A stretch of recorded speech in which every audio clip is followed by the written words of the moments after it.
Rajinikanth SFI రాష్ట్ర అధ్యక్షులు.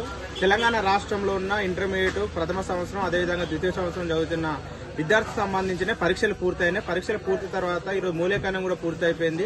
ఈరోజు ఫలితాలకు సంబంధించింది ఏప్రిల్ 12వ తేదీన విడుదల చేస్తామని ఈరోజు ఇంటర్మీడియట్ బోర్డు కార్యదర్శి కృష్ణ ఆదిత్య ఈరోజు తెలియజేయడం జరిగింది. ఈ రోజు వాళ్ళు చెప్పింది ఏంటంటే ఈ రోజు రాష్ట్ర ముఖ్యమంత్రి దాంతోపాటు విద్యాశాఖ మంత్రి సమయం ఇవ్వడం లేదు. సమయం ఇస్తే తన ఇంటి వద్దకే వెళ్లి ఈ రోజు సీడీ ఆవిష్కరణ సంబంధించి ఫలితాల ఆవిష్కరణ చేస్తామని ఈరోజు కమిషనర్ తెలియజేయండి. అంటే ఈ రాష్ట్రంలో విద్యాశాఖ మంత్రి ఉన్న ముఖ్యమంత్రి గారు ఈ రాష్ట్రంలో విద్యార్థులకు సంబంధించిన భవిష్యత్తు ఫలితాలకు సంబంధించింది విడుదల చేయడానికి కోసం ఆయన సమయం ఇవ్వని పరిస్థితి ఈ రోజు ఈ రాష్ట్రంలో ఉంది. ఒకవేళ ఈ రాష్ట్రంలో విద్యా వ్యవస్థను బాగు చేస్తామని చెప్తున్న రాష్ట్ర ముఖ్యమంత్రి ఇతర రాష్ట్రాలకు ఈ రోజు ఎన్నికలకు వెళ్లడానికి సమయం ఉంటుంది.